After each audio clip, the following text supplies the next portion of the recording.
And to organize, Brian's going to talk more about this, but I want to know, who is this witness? Why did you call them? I want to know, why am I going to believe them, right? There's a dance involved with this. If I walked up to you on the street and you didn't know who I was and I tapped you on the shoulder and I say, trust me, it was the white car's fault. See this accident that we just saw? White car's fault. I don't even know who you are. I'm not ready to trust you yet. I don't know where you're coming from. However, with some kind of crediting block where you're like, I'm this person, here's what I do for a living, here's where I come from, here's why I was in the area, here's what I was able to see, here was my perspective, here were the conditions that day, here's where I was looking at the time of the accident.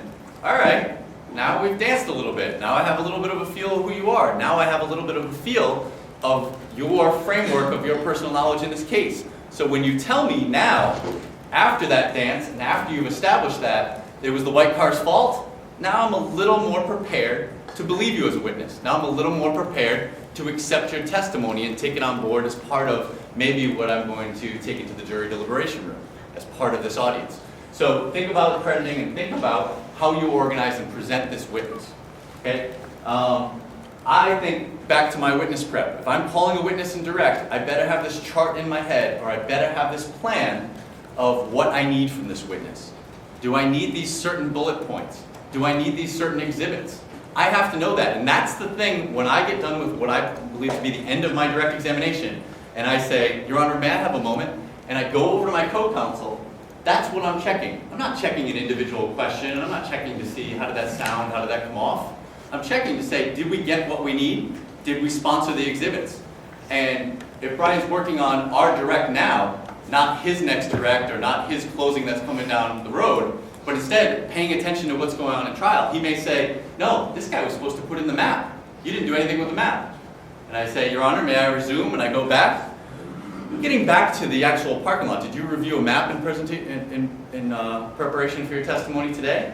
I may have that conversation and go right back to something that I need to pick up and something that I need to do. So have that plan, have that matrix of testimony bullets and exhibits. What do you need from this witness? Why did you call them? Why are they here? All right, now there's a couple don'ts as it relates to, I always try to do with every one of these lectures where we go really broad and cover a whole topic like direct examination. It's key to have a few don'ts and a few do's. Don'ts, I can tell you that for some reason, even the most laid-back law student, right, who is hanging out all the time, when raising their hand in class, couldn't be more laid back, couldn't be more colloquial. All of a sudden, you put them in a direct examination and it turns into dragnet, right? I don't know why that happens, but all of a sudden they get more stiff, more formal, and it's what action did you take when the suspect exited the vehicle that day, right? And it actually comes across sounding like a blotter. Like, it's like you're on the microphone where it's like, and that day what happened was, and it sounds like the over talk in a TV episode or something.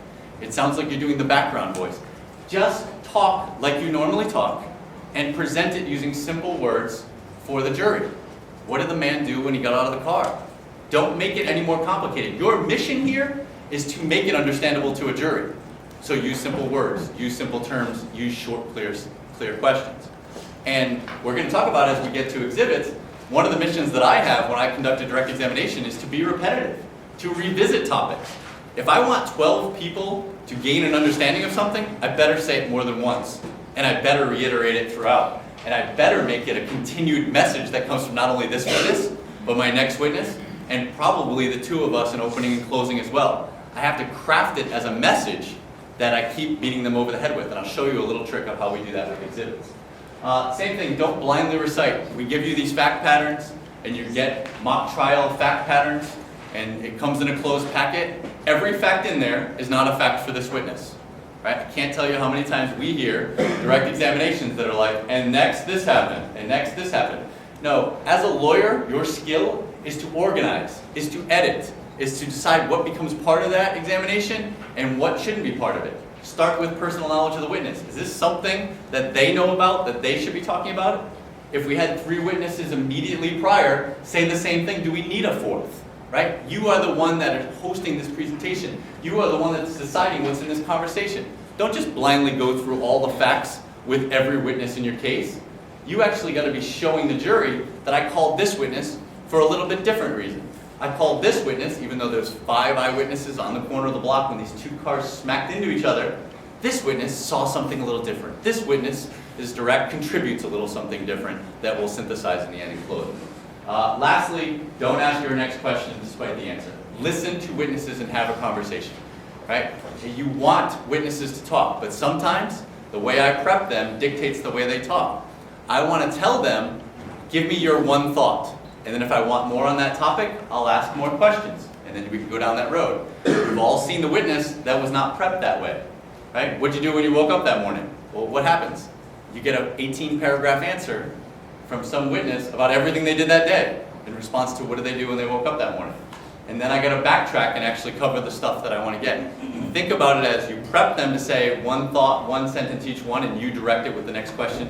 But listen, because they could skip ahead. Before we get to Miller Street, was there any street that you looked at before that street?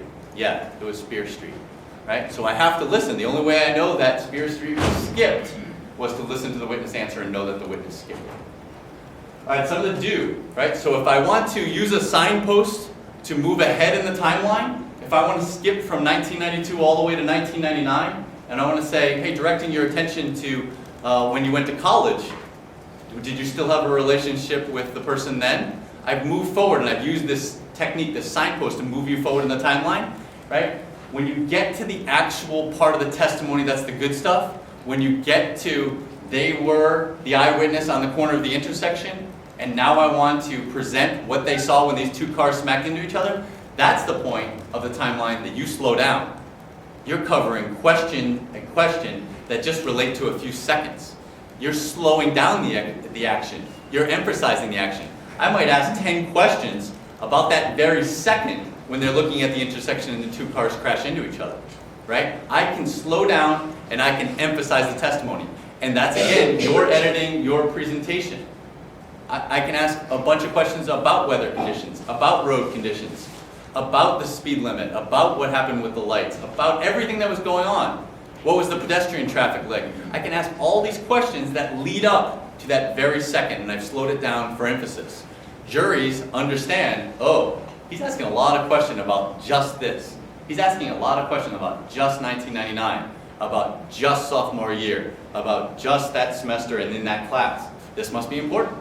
So we can emphasize and have importance not only with the inflections in our voice, but how much time and attention we spend on something indirect. Use the sensory words, use the descriptions, right? I don't want you to insert the word anger in your question. I want it to come from the witness. But when they give you something, how did you feel upon seeing what you saw that day when the person had the purse taken off of their shoulder and the suspect ran away? How did that make you feel as a witness? I was terrified. I was confused. I didn't know how to react, but I knew I had to do something. Maybe then we're gonna operate off of terrified. When you say terrified, for what? You know, I can use the words that came out of their mouth, so you seize onto those descriptive words, seize onto those sensory words. And last.